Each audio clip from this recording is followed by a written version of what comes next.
We're at Goodwood to drive this, which is Nissan's Leaf prototype electric racing car. Looks like a racing car, probably doesn't sound like a racing car, might not go like a racing car, but we're just about to find out on Britain's fastest racing circuit.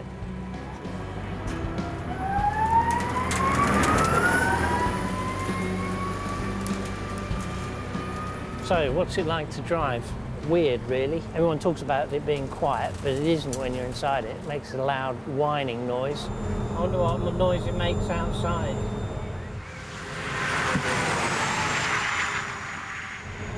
It's a right racket inside. It sort of feels like a racing car, but the lack of any sort of change in note from the throttle or accelerator is pretty weird. Yeah, very twitchy.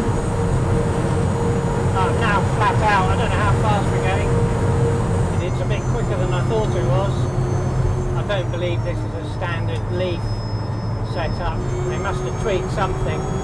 Although it's got exactly the same motor and batteries and inverter, it feels completely different. It feels a lot faster, although they say that they've just done a few electronic tweaks to the management. It feels considerably quicker. It is lighter, but I'd say they've done a little bit more than tweak the control system. And you certainly know you're in a racing car or something that's made for the track, but it's such a weird experience. You don't feel at home if you've driven racing cars, mainly because there's no engine and a weird throttle response. Even the lack of gears is a bit unusual. It just feels completely different.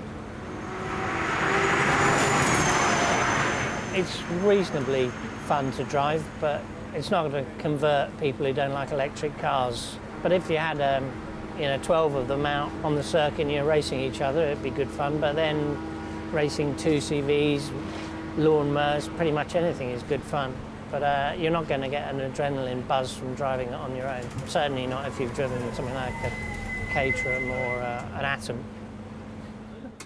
That's the weirdest thing. You come into the pits, stop, and everything goes completely quiet. I think if you went to watch 12 of these cars race at Silverstone, you'd be asleep within about 20 seconds. Nissan's talking about a race series in cities, which I think would be completely different. If you see 12 of them going around Trafalgar Square, that would be fun. I hope it's not the future of racing. But it's an interesting experiment, and they'll learn some interesting things about battery temperatures and stuff. But I think our first electric Le Mans, electric Formula One race is a long way off. I hope so, because you can't beat the sound of a piston engine.